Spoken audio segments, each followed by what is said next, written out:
Oi pessoal, tudo bom? A aula de hoje é sobre radiciação. Deixa eu só sumir aqui da tela e a gente pode começar. Muito bem, vamos dar uma revisada nas operações básicas. Nós começamos aprendendo a adição. E depois da adição, já logo na sequência, nós vimos a subtração. E eu falei para vocês que a subtração é o contrário da adição. Ou seja, vamos pensar numa seguinte situação. Se eu quisesse calcular, vamos supor que eu não sei quanto é que é 5 menos 3. Vamos dizer que eu não sei qual é a resposta de 5 menos 3. Então, como é que eu posso resolver isso? Bom, eu posso pensar com a adição. Se eu não sei essa resposta, eu posso pensar em qual é o número que somado, olha, inverti. Eu não troquei por qualquer operação, eu inverti a operação. Eu inverti a subtração pela adição. Qual é o número que somado com 3, aqui é o mesmo 3, vai me resultar aquele 5? Bom, daí eu penso um pouco e vejo que é 2, né? Porque 2 mais 3 é 5, então 5 menos 3 dá 2. Ok. Na sequência, nós aprendemos a multiplicação e vimos que o contrário da multiplicação era a divisão. Então, vamos pegar aqui um exemplo. Vamos dizer que eu quero saber quanto é que é 18 dividido por 6. Vamos dizer que eu não sei a resposta, então eu posso pensar novamente com a operação contrária. Eu vou ver qual é o número, que operação contrária, multiplicado por 6, chega em 18. Aí com o auxílio da tabuada, eu descubro que 3 vezes 6 dá 18. Ótimo. Se 3 vezes 6 dá 18, quer dizer que 18 dividido por 6 dá 3. Olha aqui como eu consigo encontrar essas relações. A mesma coisa acontece lá na adição e na subtração. Então quer dizer que eu consigo resolver pela operação inversa. E a mesma coisa acontece com a potenciação. A primeira coisa que se vê quando vai lá pelas páginas 62 do livro, 63, a gente bate o olho e encontra algumas relações. Por exemplo, o livro ele diz que a raiz quadrada de 169, ele diz raiz quadrada colocando um número 2 aqui, é 13. E ele me diz, isso é verdade, porque 13 elevado ao quadrado é 169. Tá, vamos deixar isso aqui escrito aí em cima e vamos tentar resolver uma outra situação pedindo auxílio dessa daqui. Imagine o seguinte, eu quero saber qual que é a raiz quadrada de 9. Esse 2 ali em cima eu não preciso escrever, tá? Depois a gente conversa um pouquinho melhor sobre isso. Então vamos dizer que eu não sei qual que é a raiz quadrada de 9. Eu não sei quanto é que é essa resposta. Então eu vou ver com a operação contrária, que é a potenciação. Vamos ver então, qual é o número que elevado ao quadrado, a operação contrária, elevado à segunda potência, dá 9. Ou seja, eu estou perguntando, como aqui é elevado ao quadrado, eu estou perguntando qual é o número que vezes ele mesmo dá 9. E a resposta é 3. 3 vezes 3 dá 9. Então, 3 ao quadrado dá 9. Então, quer dizer que a raiz quadrada de 9 é 3. E olha só, comparando essa linha de verde com a linha de vermelho, a gente consegue perceber as relações. Esse número aqui está lá na resposta da potência, da mesma forma que o 9 está na resposta da potência. O número 2 está no expoente. E a resposta aqui que a gente estava tentando achar era a base. Que também acontece. A resposta que a gente estava buscando era a base. Muito bem. Vamos avançar. Então, vamos lá para a página 62 do livro, responder o troca de ideias. Tem 2 trocas de ideias nessa página. Vamos resolver só o primeiro.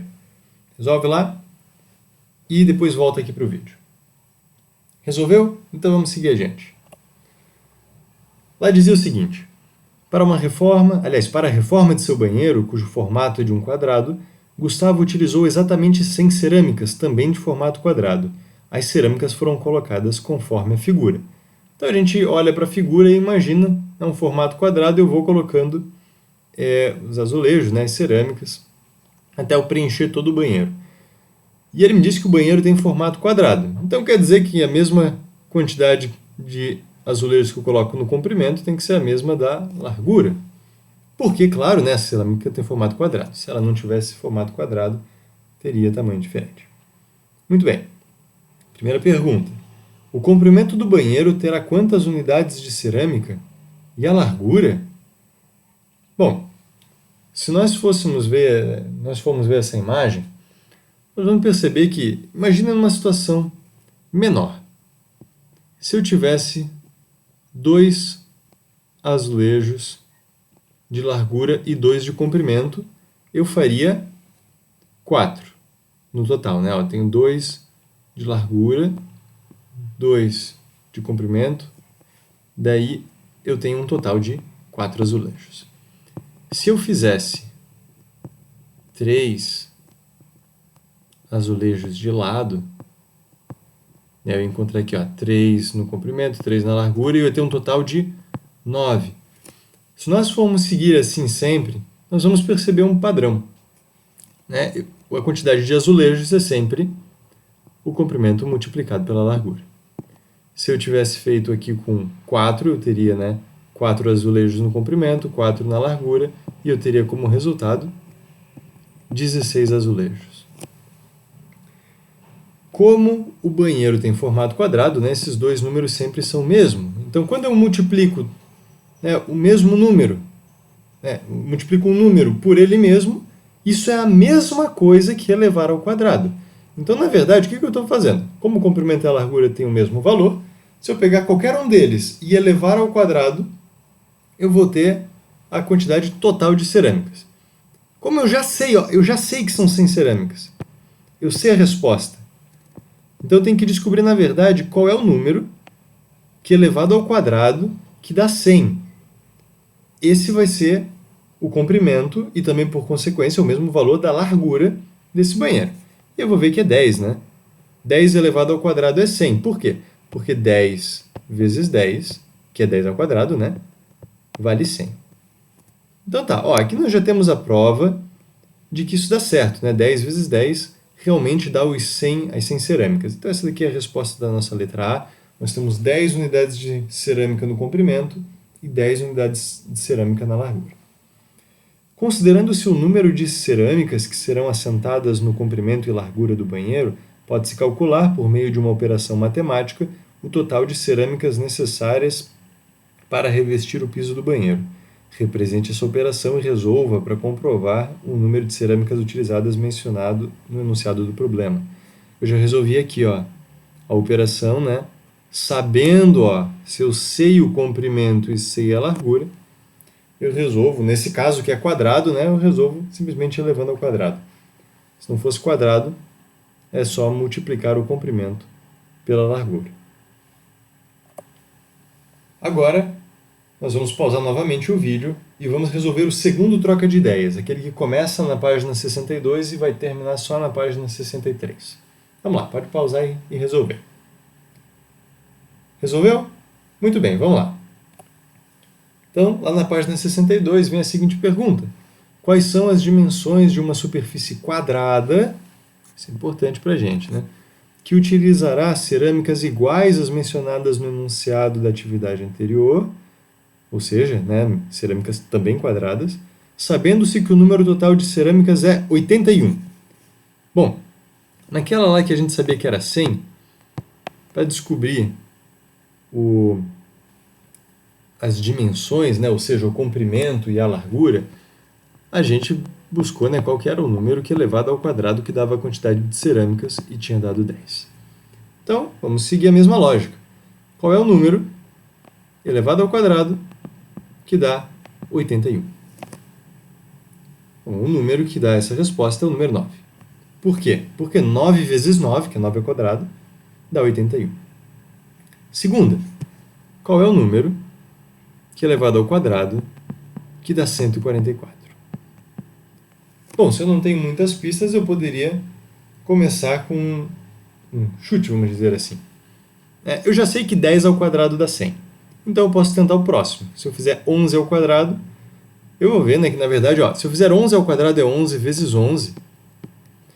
E na primeira multiplicação que eu faço, 1 vezes 1, que vai dar 1, eu já vou ver que não vai dar certo, né? Porque esse aqui é o final, é o último algarismo do número e teria que ser 4, né? Então não pode ser 11 vezes 11, não pode ser 11 ao quadrado. Agora, se eu for ver 12 vezes 12, na hora que eu faço a primeira multiplicação, 2 vezes 2, que dá 4, eu já vejo que, opa, isso aqui é um indício, é uma pista de que pode ser que 12 ao quadrado dê 144. E se eu fizer a operação, eu realmente vou ver, né, que 12 elevado ao quadrado dá 144. Na próxima, 49. Qual que é o número que elevado ao quadrado que dá 49? E a resposta é o 7. E por fim, o número que elevado ao quadrado que dá 25 é o 5. Na página 43 agora, né? A prefeitura de uma pequena cidade construirá uma praça no formato de um quadrado, cuja área será de 169 metros quadrados. Qual é a medida dos lados dessa praça? Bom, se eu multiplicar os dois lados, eu vou chegar na área. Só que a informação de que essa praça ela é quadrada ela é importante, porque os dois lados são exatamente iguais. Então, quando eu multiplicar um lado pelo outro, que eu ainda não sei qual é o valor, né, tem que dar 169 metros quadrados. O número multiplicado por ele mesmo é ele ao quadrado. Bom, qual é o número que elevado ao quadrado que dá 169? Como 12 ao quadrado era 144, que nós tínhamos visto antes, nós já podemos procurar o 13 ao quadrado. E 13, né, que termina com 3, eu já posso pensar, 3 vezes 3 dá 9. Opa, então o final do número é 9. Tem um grande indício, então, de que 169 seja 13 ao quadrado. E se nós fizermos as contas, isso é verdade. Ou seja, se 13 ao quadrado dá 169, é porque a praça vai ter lados de 13 metros. Porque 13 metros vezes 13 metros vai chegar nessa área de 169 metros quadrados. Bom, então vamos olhar aqui uma operação da radiciação, né, que eu já tinha comentado para vocês. Aqui nós temos raiz quadrada de 144 é igual a 12. Bom, por quê? Porque 12 elevado ao expoente 2, ou seja, elevado ao quadrado, dá 144. Vamos ver como é que se chamam cada um desses termos aqui. Esse que está dentro da raiz, esse símbolo, aqui, né, a gente pode chamar ele de raiz, o nome dele é radicando. Tá? E ele é o resultado da raiz, que é esse valor 12, a gente já vai chegar ali, elevado ao índice. Pode ver, né? 12 elevado ao quadrado vai dar esse 144. Tá? Na potenciação, ele corresponde à potência, que é a resposta. Ali nós temos o índice da raiz. Ele indica quantas vezes a raiz, né, que é 12 nesse caso, aparece em multiplicações sucessivas, ou seja, em multiplicações uma na sequência da outra, para resultar no radicando ali, que é o 144. É da mesma forma nós pensarmos que ele é o expoente da potenciação. E por fim, o último termo aqui é a raiz, que é o resultado da radiciação, né?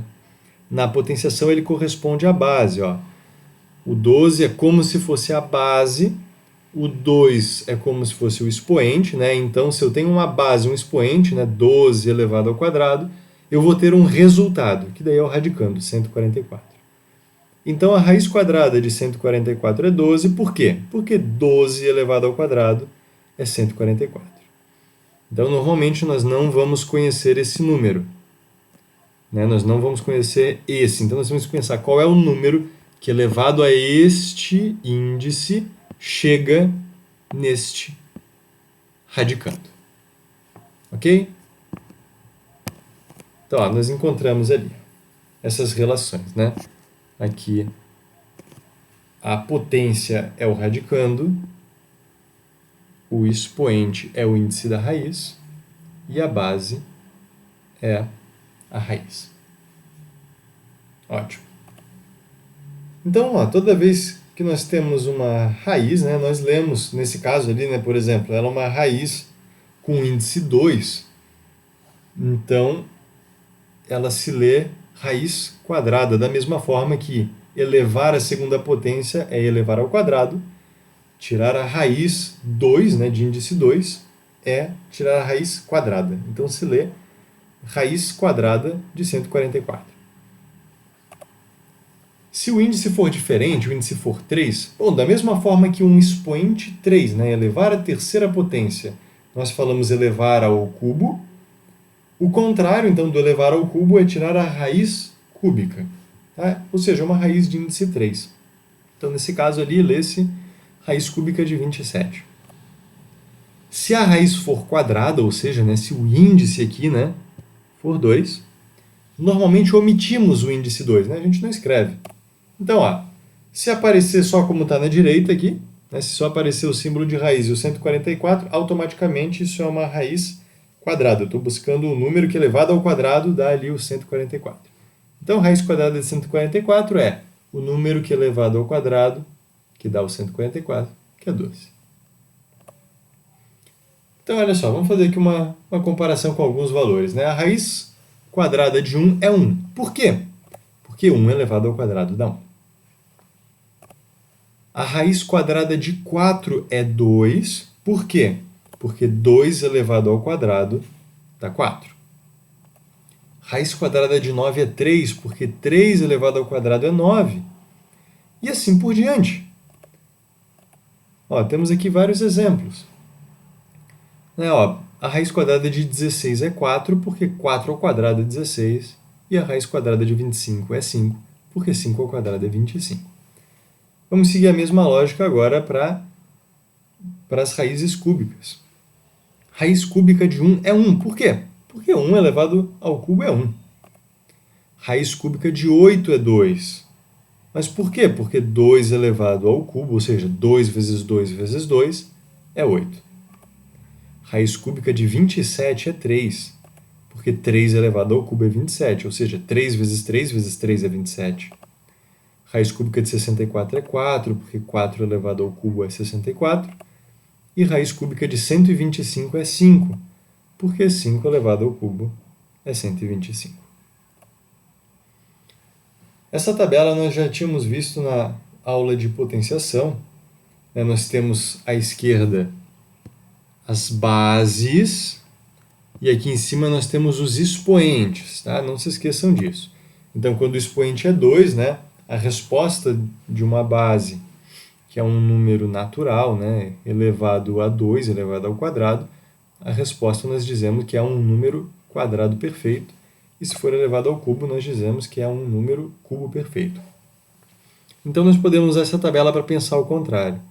Bom, se eu quiser saber qual é a raiz quadrada de 100, bom, então qual é o número que com o expoente 2 eu chego em 100?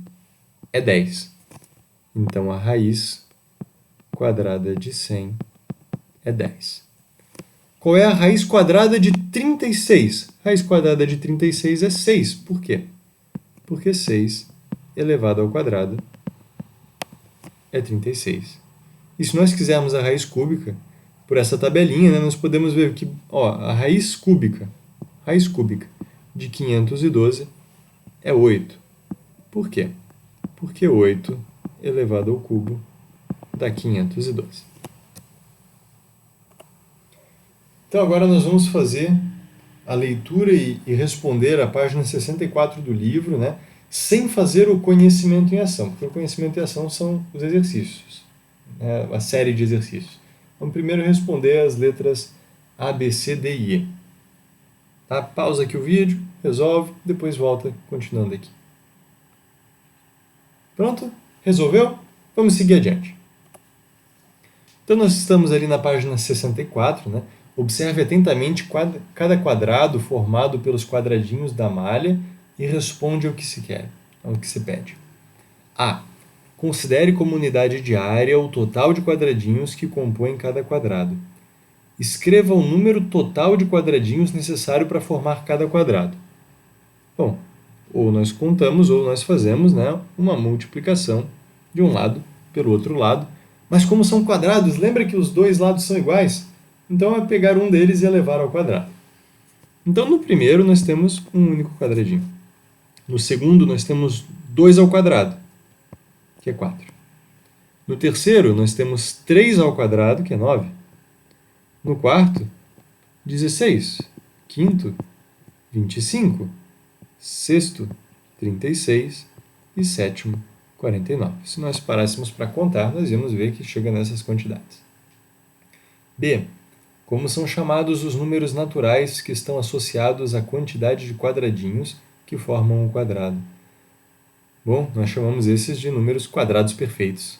Então, todos esses que estão listados aqui são números quadrados perfeitos. C. É possível formar quadrados utilizando 30, 45, 47, 52 quadradinhos? Não, não é possível. E por quê? Porque nós já sabemos, né, que o lado eu consigo fazer ou com 1, né, nessa malha eu faço ou com 1 ou com 2 quadradinhos de lado. Eu não consigo fazer com 1,5 nessa malha que nós temos aqui, né? Eu não consigo fazer o 2,5, o 4,5, eu não consigo fazer isso. Então, para eu encontrar o 30 deveria ser algo, né, entre ali o 25 e o 36, então deveria ser um quadradinho de lado entre 5 e 6. Então, não, eu não consigo formar. Com 45, que vai estar aqui entre o 36 e o 49, também não consigo. 47 também não. E o 52 também não, porque se eu fosse fazer aqui um quadradinho, um oitavo aqui, né, com o lado 8, eu ia encontrar 64, que é 8 elevado ao quadrado. Eu não encontro 52. Eu não consigo fazer, porque eu não poderia fazer com quadradinhos inteiros. D. Escreva todos os números naturais entre 1 e 100, que são quadrados perfeitos. Bom, eu já escrevi quase todos aqui, né? 1, 4, 9, 16, 25, 36, 49, 64. Se eu pegar o 9 ao quadrado, eu vou ter o 81. E se eu pegar o 10 ao quadrado, eu vou ter o 100. Então, na verdade, são esses aqui, né? Os números quadrados perfeitos entre 1 e 100. E. Qual é a medida do lado de cada quadrado encontrado no item anterior? Bom, então nós podemos fazer o seguinte, Imagina que eu não conheço qual é o lado. Aqui eu posso contar o lado, né? Eu poderia ter feito o seguinte, se eu quisesse saber. Deixa eu só apagar aqui a tela primeiro. Olha, no primeiro quadradinho tem 1. Se eu quero saber como 1, que nesse caso, né, um número quadrado perfeito, porque ele formou um quadrado, eu quero saber qual é o lado, eu faço a operação contrária. Se eu tivesse o lado, eu elevaria ao quadrado para saber a quantidade de quadradinhos que faz ele. Como eu sei a quantidade de quadradinhos, eu vou fazer o contrário de elevar ao quadrado. Eu vou tirar a raiz quadrada. A raiz quadrada de 1 é 1. Do segundo, eram 4 quadradinhos. Então, se eu tirar a raiz quadrada de 4, ou seja, qual é o número que é elevado ao quadrado, que dá 4, eu vou chegar em 2, que é realmente, né? Aqui, 1, 2 quadradinhos de lado. E nós podemos fazer assim por diante em todos os outros casos. Eu sempre vou calculando a raiz quadrada do total de quadradinhos e eu vou chegando na área.